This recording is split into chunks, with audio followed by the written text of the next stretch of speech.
De nombreux décors doivent encore être fabriqués, comme la chaumière au coquillage. La chaumière au coquillage à Tinworth. C'était un décor particulièrement plaisant à créer.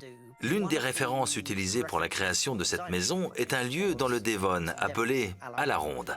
L'une des particularités de cet édifice est d'avoir des fenêtres en losange, ce qui est très inhabituel.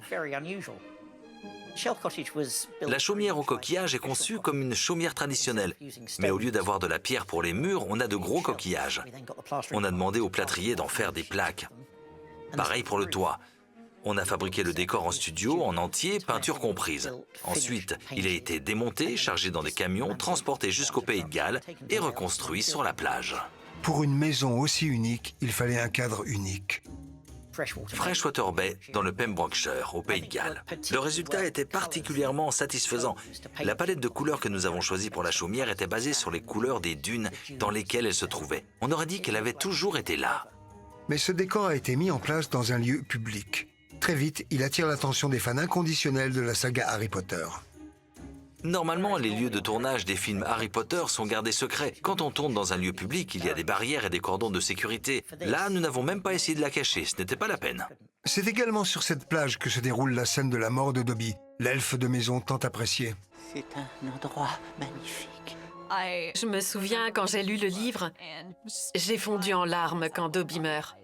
Dobby était un personnage en image de synthèse depuis la Chambre des Secrets. Mais sa mort offre une opportunité économique de revenir à la marionnette originale.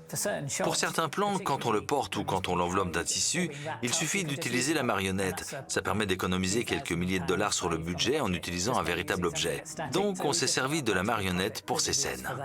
Mais lors du tournage de cette scène remplie d'émotions, la baie de Freshwater se retrouve en une des journaux à cause d'une photo malheureuse. Quelqu'un a pris une photo de Nick avec Dobby dans ses bras et la photo s'est retrouvée dans les journaux. Il s'agissait du cadavre. Nous l'avions emmené sur place dans une boîte sur laquelle était écrit « Repose en paix, Dobby ». Les gens étaient horrifiés. « Oh non, c'est Dobby, il est mort !»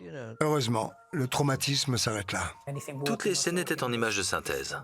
Ce que les fans ignorent encore à l'époque, c'est que Dobby a droit à quelques dernières modifications pour sa scène finale. On a quelque peu modifié le visage original de Dobby. Ça faisait trop dessin animé.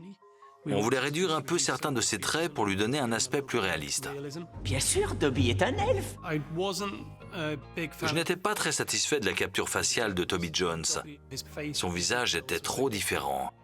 Je voulais passer par l'animation. Pour le tournage, Toby est venu jouer les dialogues sur place et ensuite, nous l'avons fait venir en studio pour rejouer la scène en filmant ses gestes et son visage. Nous avons édité tout ça, nous avons donné les images aux animateurs et ils ont donné vie au personnage ainsi. La façon dont c'est filmé, l'aspect brut de l'image, donne un côté très réaliste à la scène. Quand on la regarde, on a parfois l'impression que c'est un véritable personnage qui vient de mourir. Mais pour certains, la mort de Dobby évoque des sentiments plutôt mitigés. Pour Gary, un peu de frustration. On aperçoit la chaumière au coquillage au loin. On ne voit même pas les textures parce que tout le monde se concentre sur Dobby. La chaumière est à l'arrière-plan. Poussez-vous, on ne voit pas la chaumière. On s'est donné du mal pour créer ce décor. Dobby n'est pas le seul personnage à avoir changé depuis les premiers épisodes. Le producteur est arrivé en courant dans mon bureau et m'a dit « Je viens d'avoir Harry Melling au téléphone et on a un gros problème. » Mais regarde-le, Pétunia! Notre fils est devenu dingo! C'était un petit garçon assez corpulent et il était devenu ce jeune homme, tout mince. Nick est venu me voir avec une photo en me disant « Tu as vu Harry Melling ?» J'étais là « Ah oui, d'accord, il a perdu beaucoup de poids. » Il voulait qu'il ait le même physique qu'avant. Heureusement, rien n'avait trop changé à ce niveau-là. C'était surtout au niveau des joues. Nous lui avons fabriqué un costume pour son corps, pour ses mains, pour son visage, la totale. C'était un vrai défi. Parce qu'il ne fallait surtout pas que cela se voie. On ne fait pas cela pour que les gens le remarquent. Au moins, ce n'était pas l'inverse. S'il avait pris du poids et qu'il avait fallu l'amincir à l'écran, ça n'aurait pas été de notre ressort. On aurait eu recours aux images de synthèse. Mais les soucis avec les acteurs du film ne sont pas terminés. Un autre acteur, Jimmy Ouellet, qui incarne un des acolytes de Malfoy, Vincent Crabbe, Qu'est-ce que tu fais, se retrouve sous le feu des projecteurs pour de mauvaises raisons, arrêté pour une affaire de stupéfiants.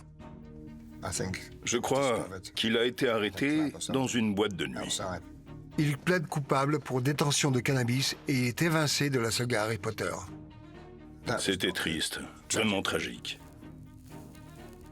On dit qu'il n'y a pas de fumée sans feu.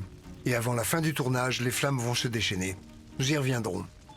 Pour l'instant, le tournage des 2 derniers épisodes bat son plein. Tim Burke travaille fréquemment aux côtés du réalisateur. On travaillait en étroite collaboration car il y avait énormément à faire en post-production. Mais cette fois, l'approche est un peu différente car le scénario comporte des éléments d'exposition importants concernant les légendaires reliques de la mort. Une histoire dans laquelle Harry ne joue aucun rôle.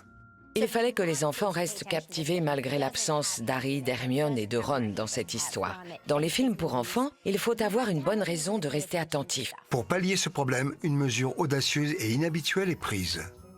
Pour raconter cette prophétie d'une manière inédite, un film d'animation avec des sortes d'ombres de marionnettes a été créé.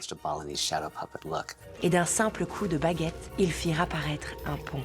Et c'est Ben Ibon qui l'a réalisé. Un réalisateur de films d'animation. Rendu fou par un désir sans espoir, le deuxième frère se tua. À ce stade, nous étions suffisamment en confiance pour tenter quelque chose de nouveau.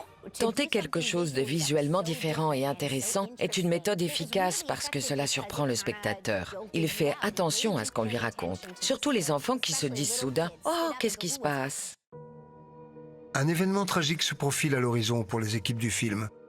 Le tournage des Reliques de la Mort va provoquer un drame que personne n'a vu venir. Le tournage des Reliques de la Mort se poursuit. Tim Burke et son équipe ont toujours plus de défis à relever.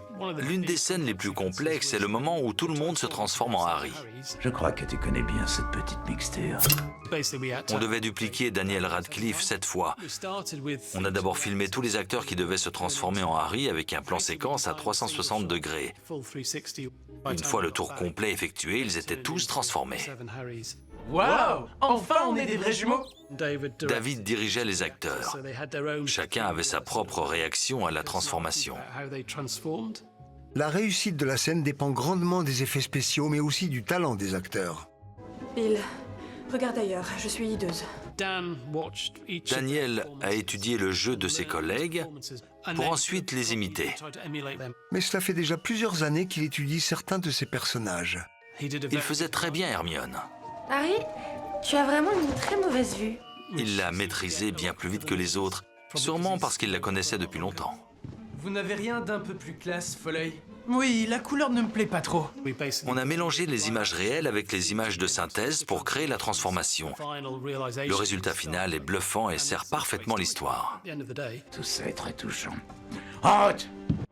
3! S'ensuit une course-poursuite infernale dans le ciel londonien. Mais le chef accessoiriste Barry Wilkinson n'arrive pas à imaginer l'imposant professeur Maugrey sur un balai. Le personnage de Foley n'a pas l'air commode avec son grand manteau. Je ne le vois pas se déplacer sur un petit balai ridicule. Il lui faut un véhicule à sa mesure. On va prendre une selle de Harley Davidson, une ancienne en cuir, et on va ajouter des cale-pieds pour qu'il se tienne comme sur une moto. C'est comme ça qu'on a inventé son balai. Lorsque la poursuite continue sur la terre ferme, tous les départements sont mobilisés. Cascades, effets spéciaux, 2 lieux de tournage différents pour les séquences dans le tunnel, environnement en images de synthèse. On a créé tout un mécanisme pour la moto qui roule au plafond. On filmait les véhicules depuis un autre véhicule pour obtenir des plans dynamiques et captivants. Ça a demandé beaucoup de travail à tout le monde. À propos de travail, Chris Rankin a passé beaucoup de temps à attendre qu'on l'appelle pour lui dire si son personnage de Percy Weasley, il se trouve que moi, je suis le préfet, serait dans le film, car il est dans le livre. Je me souviens avoir tourné la page et m'être exclamé « Oh, il est là !» Travaillant désormais au ministère de la Magie, Percy revient à Poudlard juste à temps pour la bataille finale où il va se racheter. Dans le livre, si mes souvenirs sont bons, il se fait traiter de traître à sa famille et d'idiot assoiffé de pouvoir à la solde du ministère par Fred. Bien qu'il soit réconcilié avec sa famille, Percy ne pourra pas sauver son frère Fred. Il participe à la bataille avec son frère et se retrouve face à son patron. Il lui dit « Au fait, je ne vous ai pas dit, je démissionne. » Et Fred dit « Percy a fait une blague. » Et alors qu'il dit cela, il se fait tuer et c'est horrible. Aussi poignant ce moment soit-il, une autre mauvaise nouvelle attend Chris. Je me souviens que David Heyman m'a appelé, ce qui était inhabituel. Il m'a dit « Nous n'allons pas montrer la mort de Fred, ça ne fonctionne pas, ça ne lui rend pas justice. Il vaut mieux laisser certaines choses à l'imagination. Mais ne le dis à personne, parce que tout le monde veut savoir comment Fred est mort. » L'abandon de cette scène ne peut signifier qu'une seule chose pour Chris. Percy n'est pas très présent dans les reliques de la mort, mais il est là. Là et là. C'est le plus important.